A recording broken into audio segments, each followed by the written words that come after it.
I'd like to call the meeting to order. Okay. Welcome to the Accessibility Advisory Committee meeting. Members of the public may watch the meeting live on oakville.ca, the town's YouTube channel. Agenda and materials are available on oakville.ca under Town Hall, Agendas and Meetings.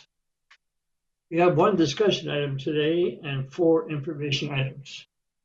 Are there any regrets, Lisa? It appears that Julie Romanov is not online. Okay, so we're short one member, but I think we have a quorum. Now, I would like to welcome a new member. I'd like to welcome a new member to our committee, Amani Johnson. Amani is a registered social worker who has been a crisis worker, case manager, and patient advocate in various healthcare settings. She has professional experience working with diverse populations, and she is an advocate committed to promoting equity and inclusivity for all individuals. So everybody on the committee, please welcome Amani to our group. Welcome, Amani. Nice to meet you. Thank you. Nice to meet you all. I look forward to being a part of this committee. And Mr. Chair, Julie is now online. Okay, great. We've got a full committee. Next item on the agenda, is there any declarations of pecuniary interest from anybody on the committee? Hearing none, I'd like to invite a confirmation of the minutes of our previous meeting of March the 20th. Do I have a motion to accept? So moved by Deborah. Okay, a second. Second by Karen. Any errors or omissions found in the minutes? Then I'd like to call for a motion to accept. All in favor say aye. Aye. Aye. The confirmation of the meeting is accepted. Now, we're coming to our one item of the meeting today, the discussion item. Item 4.1, update on Ontario's progress toward an accessible province by 2025, which happens to be this year. Andrea, are you going to present? You're on mute, Andrea. Thank you. I'm all set if you are. Thank you, Chair.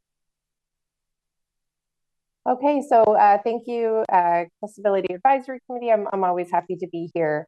And I do thank everybody for the move to the virtual meeting. I did want to be respectful of everybody's time considering the low agenda items. But I wanted to ensure that this was presented to the committee at this meeting because of the timeliness of it. As Chair Underwood mentioned, we're in 2025, and so it is really important that this committee understands and has a fulsome update of where the province of Ontario is with respect to the progress towards the goal of creating a barrier-free Ontario for all people with disabilities by January 1st of 2025 under the AODA. And so the report in the agenda and this presentation today includes background on the AODA, which is the Accessibility for Ontarians with Disabilities Act, and findings from legislative reviews, and an update on the town's advocacy support. And I do welcome questions throughout the presentation, so if anyone does have any, and then I don't happen to see your hand raised, please feel free to jump in. So a little bit of background for the group. So the AODA was introduced in 2005 to help make Ontario barrier-free by 2025. It focuses on key areas, as everybody is aware from previous presentations, like customer service, employment, information and communications, transportation, and the built environment. So to guide its progress, the government released a multi-year plan called Path to 2025, which focuses on education, engagement, innovation, and enforcement. And every 4 years, an independent reviewer is appointed to assess how we're doing. The first review in 2010, led by Charles Beer, called for stronger enforcement and better awareness. In 2017, David Onley, Ontario's former Lieutenant Governor, urged bold leadership in treating accessibility as a human rights issue. He also performed the 2019 review, which was the third review of the legislation. And that review it highlighted the ongoing barriers, especially in our built environment. And most recently, in 2023, Rich Donovan focused on the economic impact of inaccessibility and stressed the need for measurable accountability. So, of course, together, the reviews do paint a picture of progress, but also shows there is a lot of work to be done. So under the AODA, public sector organizations are required to submit accessibility compliance reports every 2 years, while private sector organizations with 20 or more employees must report every 3 years. In support of improved compliance, the AODA Information and Communications Standards Development Committee has recommended consolidating accessible feedback requirements across all standards into a single section of the Integrated Accessibility Standards Regulation, which we refer to as the IASR, which should help to reduce confusion and improve clarity. And so although the AODA currently includes many standards, it doesn't include standards specific to housing or education. The third legislative review of the AODA recommends development of accessible standards for both housing, ensuring new and existing housing is inclusive of people with disabilities, and the education sector. Two separate standards development committees have drafted recommendations to address accessibility in Ontario's kindergarten to grade 12 and post-secondary education system. Recent developments also highlight efforts to harmonize accessibility standards across jurisdictions. So while provinces such as ours, Ontario, as well as Manitoba, Nova Scotia, British Columbia, and Newfoundland have their own accessibility legislation, the federal government has introduced national standards under the Accessible Canada Act. The third AODA review supports the alignment of Ontario's accessibility laws with those of other provinces, as well as federal legislation to ensure consistency and reduce duplication. Accessibility Standards Canada has adopted several European-based standards for information and communication technology, including accessible documentation, software web pages, relay services, and emergency services. Future updates to AODA standards may draw from these federal and international framework to modernize and enhance accessibility across Ontario. So again, we all recognize that January 1st, 2025 has come and gone. The 2025 target date for achieving full implementation of the AODA, it's come and gone, and the progress remains ongoing. So while some sectors have seen improvements, the pace of implementation and enforcement continues to vary. The town does continue to monitor ministry's work and related developments closely, recognizing that accessibility is an ongoing journey.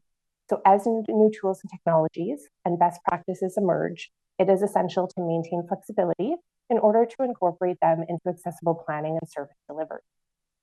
However, recurring themes from legislative reviews and interested parties' feedback have emphasized the need for many things, which include consistent enforcement of existing standards, clearer roles and responsibilities, increased public awareness, stronger accountability mechanisms, and defined outcomes and timelines to guide future implementation.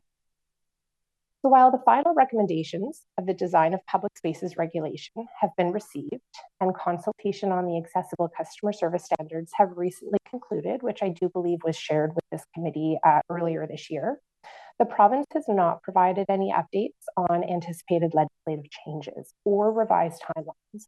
Notably, there has been no formal acknowledgement of that January 1st, 2025 date milestone. To date, the province has not issued a new or updated comprehensive action plan in response to the recommendations of recent legislative review. So the town continues to support intergovernmental advocacy through its priority intergovernmental requests. One of the identified priorities calls on the province to develop a comprehensive action plan to support the implementation of the AODA and related recommendations. It also urges the province to review and adjust timelines as needed, supported by detailed and achievable steps, identify concrete measures to guide progress, and commit to regular public reporting on the status of accessibility initiatives across Ontario. This committee does remain actively engaged with Council to advance this advocacy, and these efforts align with Council's strategic priority of fostering community belonging by removing barriers to participation for all residents. And so to support this ongoing advocacy, a draft notice of motion for Council's consideration is attached to the report as Appendix A. So the AAC, and I will be facilitating this as the liaison between the town and the AAC, will continue to monitor developments and provincial updates to AODA implementation, support local initiatives that aim to exceed minimum accessibility requirements. And that is something that I will note that we have identified in the many iterations of our multi-year accessibility plan is we not only meet the requirements, but we do exceed them often. We will reinforce the importance of municipal leadership in identifying and addressing local accessibility barriers and encourage ongoing engagement with persons with disabilities in the planning of and delivery of municipal services in accordance with AODA. The province's goal of achieving a barrier-free Ontario under the AODA by 2025, which is this year, remains a significant and ongoing undertaking. The town continues to support this goal through local implementation and advocacy. As the mandate of Oakville's AAC is to provide advice to Town Council on accessibility initiatives under the AODA, the committee plays an important role in monitoring progress and advancing efforts that promote equitable access for residents of all abilities. So that does conclude my presentation, and I do welcome any questions or feedback, if any, at this time.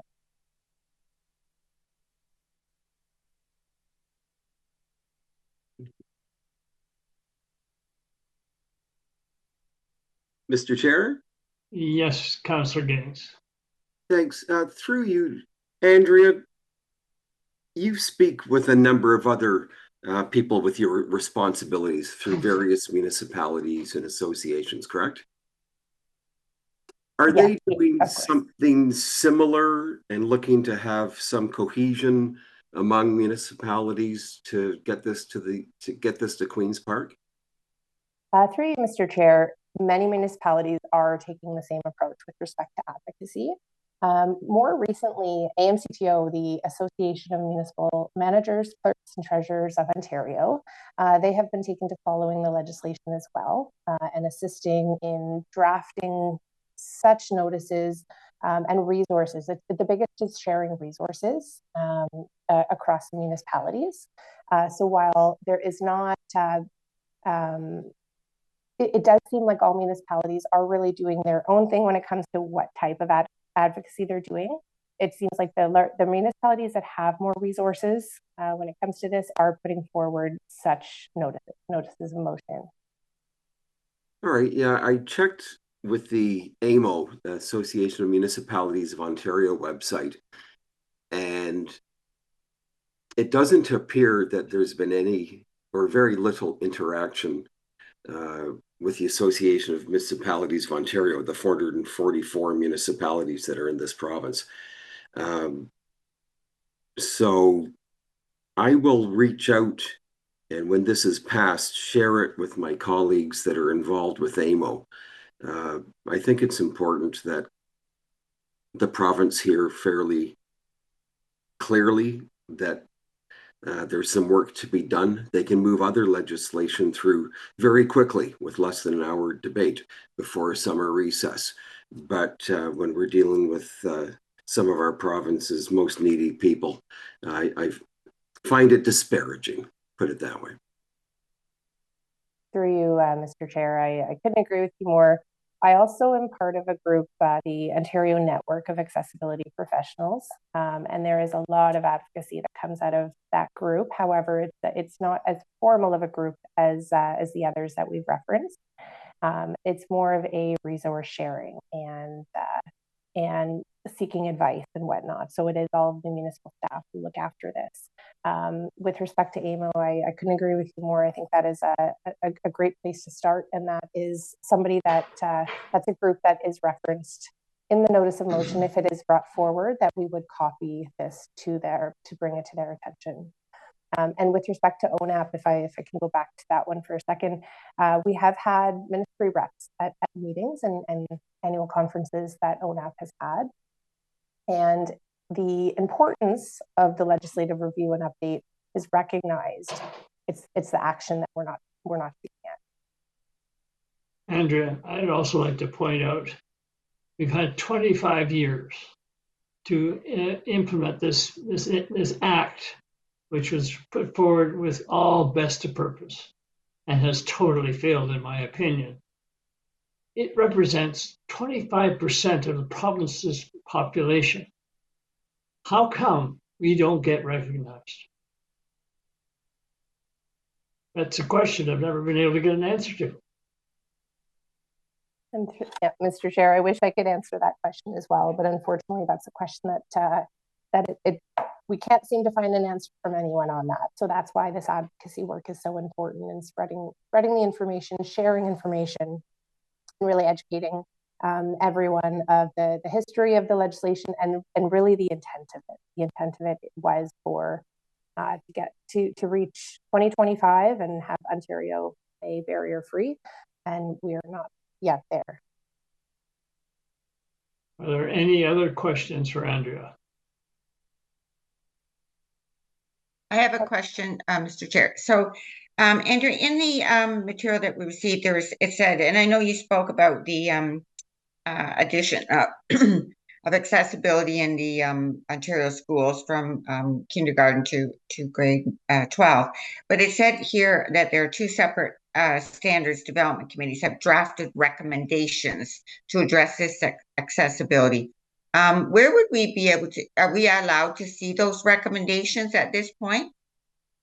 I would have to, through you, Mr. Chair, I would have to do a little bit of digging to see. I have no doubt those recommendations are public, so I would be happy to find those and share that with the committee as a follow-up. Should there be any barriers to me finding that information, then either way I will communicate with the committee. Thank you, Andrea. Any other questions for Andrea?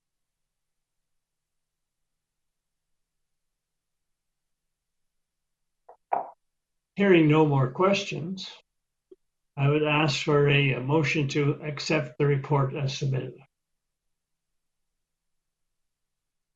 So moved, Mr. Chair. Thank you, Councillor Giddings. All those in favor, please indicate by saying aye. Aye. Aye.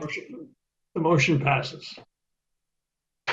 And now I've got the statement to read. The above recommendations that have been approved by the committee will be presented to council through receipt of the meeting minute.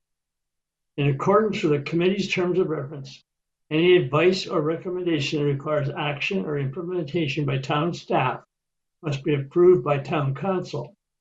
And unless separated from the minutes by a motion from a council member, recommendations are acknowledged as advice to council, but not deemed as formal directives to staff. And this brings me to item 5 on the agenda, the information items. And do I read those or does Lisa? Mr. Chair, they can be passed as one motion that they all be received. Okay, then I'd ask for a motion to receive the information items as presented on the agenda. So moved by Deborah. Thank you. All in favor again, say aye. Aye. Aye. Motion passes. Now that comes us to the last item on the agenda. The next meeting will be Thursday, September the 11th, 2025. And I hope you all have a great summer and Councillor Giddings, get better. So thank you, everybody. And I will ask for a motion to adjourn by everybody turning off their cameras. Thank you, everybody. Have a good day. Bye-bye. Aye.